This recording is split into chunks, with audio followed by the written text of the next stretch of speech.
Hello, and welcome to another podcast by Progressives for Immigration Reform. I am your host, Kevin Lynn, and today I am joined by Virgil Bierschwale. And Virgil is a longtime tech worker. He started in the tech field in 1976. He's a software developer, QA person, background in electronics as well. And Virgil is currently working as a janitor, and his plight is really emblematic of many tech workers across the country. Despite what we'll hear about this huge demand for tech worker jobs in the U.S., particularly in the areas of computer and information sciences, there is a lot of pain, a lot of unemployment, and a lot of displacement going on. And I'm here today to talk to Virgil about that. Virgil, welcome to Progressives for Immigration Reform. Thank you for having me. It's great to have you on, Virgil. And I really wanted to talk to you about two things. The state of the employment market for tech workers, but also you had a week or two ago, you did a video on employment statistics that I think could really help people understand that even though we're told that we're in this period of very little unemployment, that there's a lot that's being masked, and really looking forward to talking to you about that.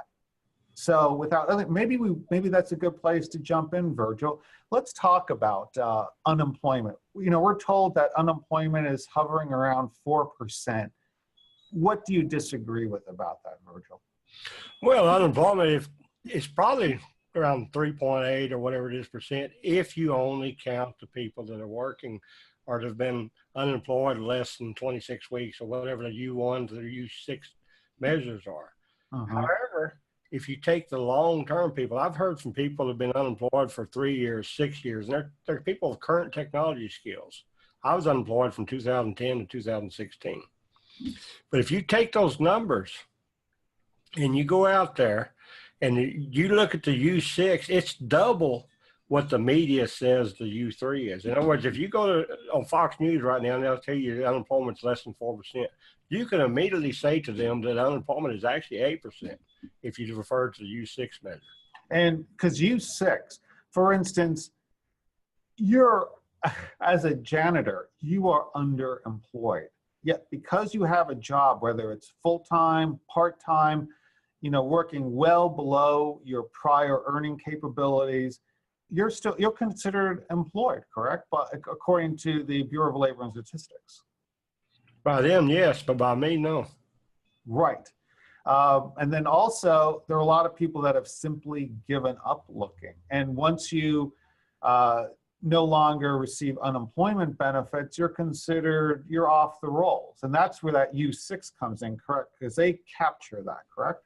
Yeah, and I did an experiment here a few years ago when I couldn't get employed. And I applied for unemployment. And they approved me for unemployment, but they would not pay me anything because of the fact that I hadn't had no earnings during the previous year.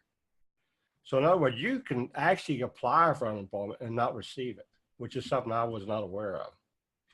Interesting. Well, let's delve a little bit more into that, because this is a time too. One of the charts and I'm going to go ahead and do a screen share at this time.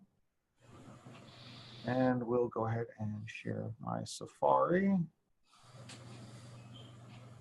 And we had looked at on your website, there was a chart, and it was from right there. It talked about labor force, workforce participation. Can you tell our viewers about this chart, Virgil? What that does is it divides the population by the civilian labor force. And if you look around 2000, you'll see we had the highest percentage of people working in America. Now, because our population continues to go up, and because we're not creating enough jobs, we're sending jobs overseas to other countries, and we're importing guest workers to take our jobs, we actually have fewer people working right now than we did in 2000. In other words, if you look at the very end of that chart over there around 2018, you're at what, 60%? And we were at nearly 65%. back in 2000. That's significant. And every year, as you mentioned, we're adding people to the workforce. And Yeah, if we're not adding jobs just by demographics, the push of the demographics, we're going to have fewer and fewer people unemployed. Then you add to that, as you mentioned, all of the outsourcing that's going on, displacement from workers being insourced to America. And, it's a double, triple whammy U.S. workers are facing, isn't it? Yeah, and if you actually look at the data, they'll say, the government will say that they're creating like 233,000 jobs per month. But the thing is, if your population goes up 1 million and 50% of those people want jobs, you're actually losing jobs. You see what I'm saying? Right, you're at a jobs deficit when it all comes down to that. Now, we talked about, some of these more policy-related things going on from like insourcing and outsourcing, but there's also a threat from automation and artificial intelligence. And it's not just lower-end manufacturing, manual-type jobs, accounting jobs, attorneys. Briefs are being prepared by artificial intelligence now, so you need fewer paralegals. A lot of back-office accounting work is being done by artificial intelligence now. Yeah, and our top 3 biggest employment pools in America, if people want to find jobs, the top one is the Office of Administrative Support, where they have 22 million people working right now. The next one is you said 22 million people. Yes, and if you look at below that, you look at food preparation, like you have on the screen right now. Let me go ahead and share that with our audience. Yeah. There we go. Can you see that screen now? Yeah. Okay, great. See where you have 13,193,090 people employed? Right. Think about this. If McDonald's and all these other employers go out to these kiosks where they're going to replace employees, what is that going to do to our unemployment? Is that not going to force a lot of people out of work? And these people are the least skilled that we have here in America. Where are they going to go? Yeah, because it's interesting. I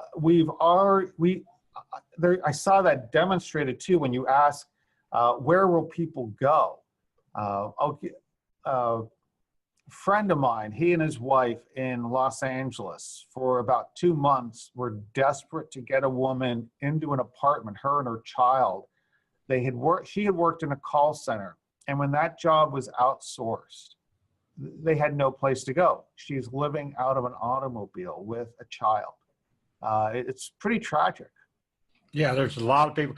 I've been watching more videos where people are converting vans into living quarters. They're actually putting beds in them and TV and facilities for food and everything.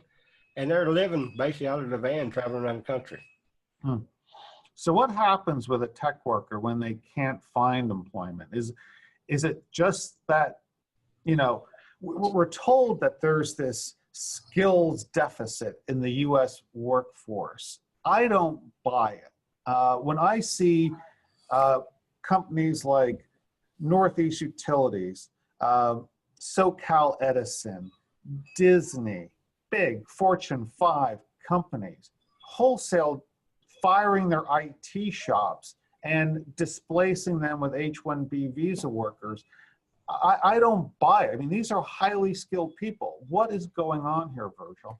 Well, the first thing, and this is never discussed in the news, and people need to understand it, the programmer or the coder, that's an entry-level job in software.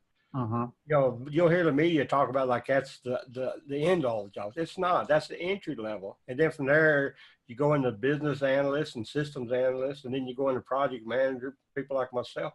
So what I'm trying to say is, even though they say they don't have the skills, project management or systems analyst or business analyst is not a skill. It's stuff that you acquire over 30 or 40 years. You learn how to ask the right questions and say, why are we doing this? What are we doing to improve the process and move on? And none of these questions are being asked. So if they're saying they can't find the skills, are you talking you can't find the skills for entry-level jobs? Then train the people. If you can't train them, let me hire me and I'll train them. There's all kinds of ways. What is happening is we have the skills. I put myself up against anybody out there as a system analyst, project manager. I'll take any project we got. Problem is, I can't buy an interview. I can't even buy an interview within the VA where I currently work at. When I tell them I have those skills, they just roll their eyes and say, so. That's happening all across America. That's tragic. Because it is interesting. I found that when you look at these guest worker programs like H-1B, companies are offering or are filing LCA, that's the labor conditional application for a position, without even attempting to go into the workforce to find an American for that position before they apply for a visa, an H-1B visa holder to fill that position. See, that tells me that there's something much more unscrupulous going on here. It's not that they can't find the skills. It's just that they don't want to pay Americans or have to deal with American workforce issues like EEOC and certain requirements like working a 40-hour week, things like that, it seems to me. What are your thoughts on it, Virgil? Well, you're exactly right. And if you look at an LCA, you'll find the dates are already predetermined. And there's a 3-year date period in between the start date and the end date. They have applied for this LCA, this H-1B application, before even posting their job. So that tells me they're not looking for Americans. And I think they're doing it for many reasons. One is because they can pay less. You'll hear everybody say that they're paid the same thing as American workers. I can pull up the data. I can show you how to write a program to pull up the data that shows that something like 90%, well, I won't say that, maybe 70% of the H-1B applications only pay $60,000 a year. If you look at the computer wages, I'm gonna pull that screen up now. I'll resume my share. Can you see that screen? Yeah. Yep. Okay, great. So here we're looking at for computer and mathematical occupations. That's Yep. the major group. We're looking at an hourly wage, mean hourly rate, that's half, $43 an hour, $89,810 a year. So that's the average, Yep. what a tech worker makes. So half make more, half make less. And when you talk to the H-1Bs, I've spent some time getting to know some of the H-1Bs, and you'll find that when that LCA is applied, it's filled out and submitted, they agree to pay that guy, say, for instance, $60,000 a year or even $90,000 a year. But because they have what they call layers, with different outsources, in other words, the company sends it out to employer A, who contracts employer B, who contracts employer C, who finally contracts an employee. And it goes, and what's happening, according to people like Kamar and others I've talked to, is they're skimming off the top. In other words, they're supposed to be paying this guy, say, $60,000 or $100,000, $90,000, but they're actually paying him maybe $20,000 or $30,000 because each layer is taking a percentage of their wages. And he's not a citizen. He doesn't have a green card. He's here on a visa, which means he's not going to cry foul. He's not going to go to the authorities. No, he doesn't know his rights in most cases. What'll happen if you tell me as an employee that I have to work all night long and spend the night there? I'm going to tell you to take a hike. But if you tell an H-1B worker that he better live in there for 7 days, he's going to do it because he's scared you're going to send him back. Interesting. Wow. And that brings me to another thing. I've interviewed several tech workers who've been employed at places like Disney, Northeast Utilities, where they came in and they laid off the whole shop. And these are shops that prior to these events are pretty diverse. It's men, women, whites, blacks, Hispanics, Asians, gays, straight, and they seem to be replaced by people that, from a demographic standpoint, are pretty monolithic. They're coming from one country, typically one province of one country, all men, and yet where's the EEOC? What's going on there, Virgil? Well, there's a whole bunch of things. What I have found in my own experience is that people of all shapes and sizes have these skills, and we have our laws And as an American, if I was running a division, I would make sure that our HR is compliant with those laws. But what is happening when you outsource the work from you to a company, whether it be Infosys or IBM Limited, India Limited, they no longer have to abide by those EOC laws. They can basically say, you know, those laws do not apply to us because we're not from your country. Either that or they're just flat out not reporting it. That's a really important issue that I'd like to explore a little bit more with you and make sure that our viewers understand what's going on. You see, I used to have the mistaken view that, so Disney fired their IT shop as Northeast Utilities fired 220 people in their IT shop. And my misunderstanding was that they replaced them with H-1B visa holders. Technically, they didn't. They outsourced those positions to a company who hired H-1B visa workers. Is that correct? That's the way I see it. In other words, Disney itself has the right to outsource their work. Right. They could send it overseas or they can outsource it to a company domestically. Yes, yes. Now, however, so what we need to do is we need to make sure that any company operating on our shores here in America has to abide by our EEOC laws. Because what's actually happening is these companies will come in and they will say that they're going to, for instance, Infosys has a big move going on right now where they say we're creating jobs and we're in all these different cities. I think Indiana is one of them and all that. But what will happen, there's no accountability. In other words, we don't see that Americans getting hired. What I'm hearing through the grapevine is people are saying that they're hiring green card holders who are originally from India who are now naturalized citizens. So they can say, yes, we're hiring Americans. But in a way, they're not hiring Americans. Yeah, it's interesting. I had lunch with a couple. They're of Indian descent. They're U.S. citizens. And he was just fired. And an H-1B worker was put in his stead. And his wife is in technology. And they're both amazingly concerned about the prospects for their child going forward because they see their employment prospects drying up. She mentioned to me that she on occasion does send out a resume to see what comes back. And if she puts U.S. citizen on it, she gets almost no callbacks. If she doesn't, she gets a lot of callbacks, them thinking that she's here in the States, maybe on a green card or on an H-1B visa only. Well, that's what's happening. And it has nothing to do with racism or anything like this. What it has to do is the number of jobs that we're creating every year. If we're only creating, say, 2 million jobs a year, but we're importing 10 million people a year, and 50% of them, say 5 million a year, want to work, what does that do? That gives us a 3 million year deficit as far as jobs. So what happens when you have this enormous tidal wave of people coming in that overwhelms the number of jobs we're creating? The older people like myself and the younger people that haven't yet established their skills, they're getting forced out. And because the government is not counting them past that 26-week, whatever the U6 measure is, they're basically just being swept under the carpet.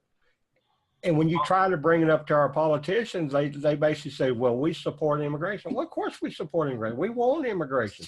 But however, we don't want to import more people on guest worker visas who don't necessarily share our beliefs and our EEOC laws and stuff like that. Right. It's amazing. We've actually gone backwards. So I'm going to share my screen again. I want to bring up, now this article is from 2008. It is entitled Jim Crow in Silicon Valley is Exposed. And it was interesting. They were able to pull data from Silicon Valley-based companies. And these were some of the big ones like Apple, Google, Alphabet Now, and a few others. And what they found that collectively, only 2.1% of the workforce is Black, while 5.2% of the workforce is Hispanic. This article, they were quoting the San Jose Mercury News, where they said of the top 5,907 top managers and officials in Silicon Valley offices, of the 10 large companies in 2005, only 296 were Black or Hispanic, a 20% decline from the year 2000. Now, interestingly enough, when they wanted to update those figures, the companies wouldn't allow them. So literally, not only are they flaunting EEOC requirements to report, they're simply not allowing that information to get out anymore, which to me is, it's a form of extraterritoriality that I'm saying. I mean, I'm pretty amazed that they're getting away with this. I mean, no industry in America shouldn't be tolerated in America.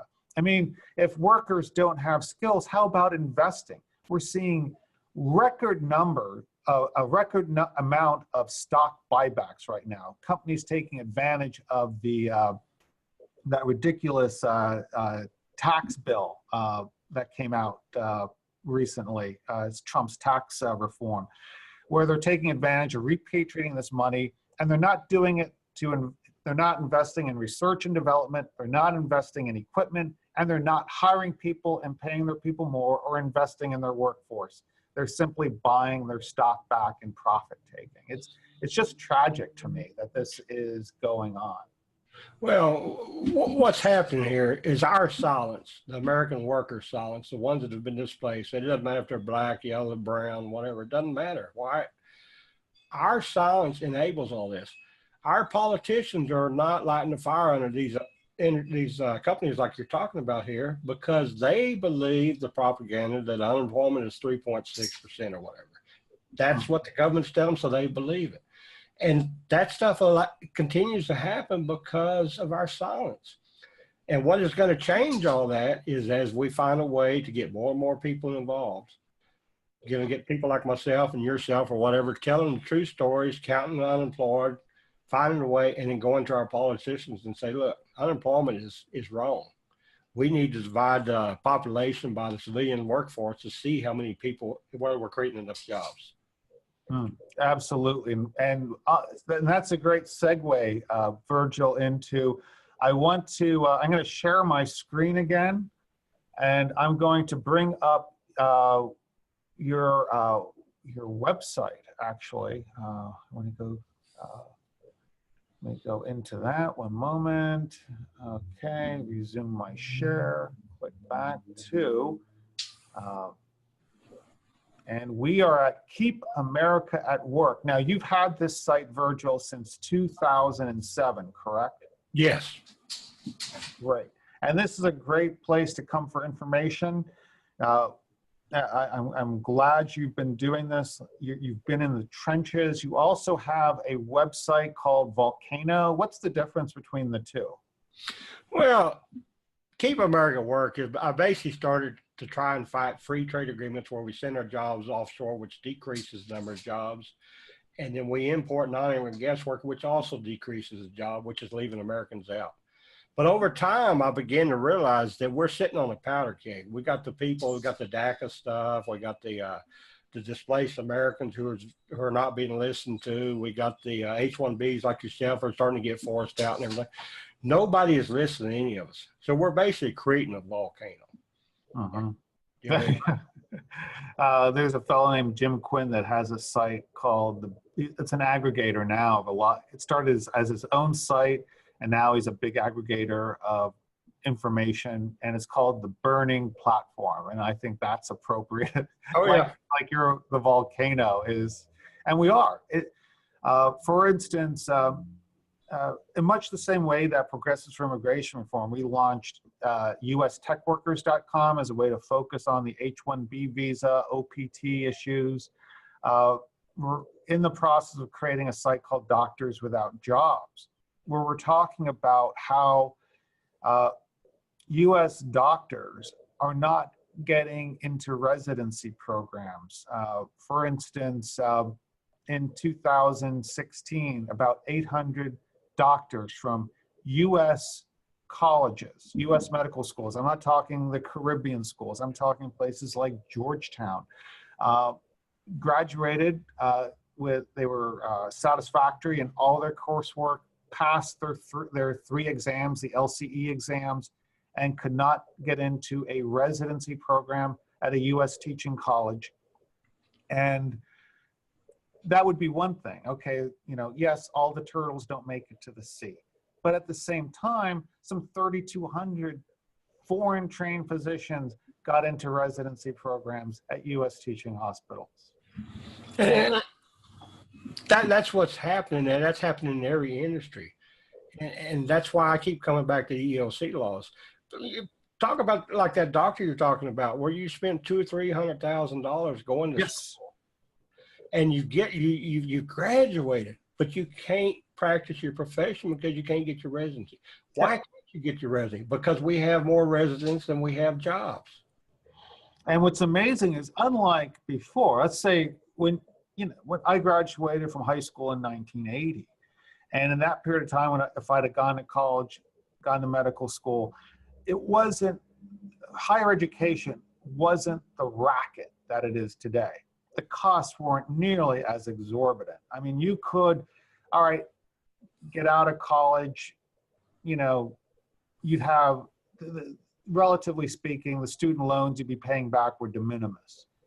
They'd be, of course, much higher, you know, if you tacked on law school or medical school, but still much more manageable. But today, if you're a doctor, you don't have a plan B. If you're not making that kind of a salary, you're not going to pay the, like you said, the $200,000 to $400,000 in student loans. And there was, recently I read where there was one fellow, his student loans were almost at $1 million. When you looked at undergraduate, medical school, specialty training, there is no plan B for people like that. You have to be working as a doctor. You're not going to like get a teaching certificate and pay your student loans off being a high school biology teacher. And, you know, it's a different world. Our learning institutions need to wake up to this, as does our government. Yeah, I agree on that. And like I said, it all boils down, we have more population than we do people. And the whole thing is, well, we need more STEM workers, for instance. We need more doctors or whatever. But the problem is they're sending these jobs overseas to other countries, which is decreasing the quantity of jobs we have available. Yeah, and it's also, and the hurt is a two-way street. When you bring a foreign trained physician, international medical graduate to this country, you're depriving that country of that talent. Yeah. It's one thing I'd think of, okay, we'll train them here and send them back. That's a net gain for them, but we're not. And my God, I heard Joe Biden during one of the vice president debates say, "Oh, we should be keeping all these people here." Well, what about the sending countries? I mean, they are desperate for skills. You know, whether it's technology, whether it's medical skills, they need those. It's really a two-way street, and it seems only a handful are really benefiting from these kind of policies and practices. Well, that's exactly what's happening. There's just a handful that's benefiting. It's destroying the lives of people on both sides in the country that they're coming from, and also here by the people getting forced out of our workforce. Yeah, I mean, we displace U.S. citizens and exploit the guest worker. Yeah, so what are we gaining? Yep. So, well, Virgil, we're kind of at the end of our time today. Okay. I want to thank you very much. I'm going to actually share our screen because I want people to see Keep America at Work. You know, and Virgil, thank you for all you're doing. We've been communicating a lot over the past month. I really appreciate all your insights and help as I navigate.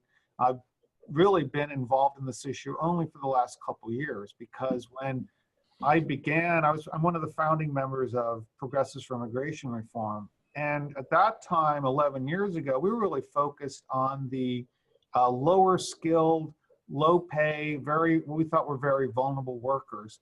And what I'm finding through this is that it's the whole productive class that's now vulnerable. And, you know, we have to do something. It's going to require a political solution, and only by organizing and creating that movement will we drive change. Oh, I agree. It's happening at all levels. That's what people need to wake up and understand. It's not just happening to STEM or technology. It's happening everywhere. Mm-hmm. Absolutely. Again, Virgil, thanks so much. Take care. Thank you. And thank you to our viewers. If you like this on YouTube, please give it a like. Also subscribe and visit us either at pfirdc.org or ustechworkers.com to learn more, get on our mailing list, but also donate, because your donations allow us to take action, whether it's things like the poster campaign that we did in March earlier this year that got so much national attention, but also funding sites like US Tech Workers, helping us help people like Virgil. So thanks so much and have a great day.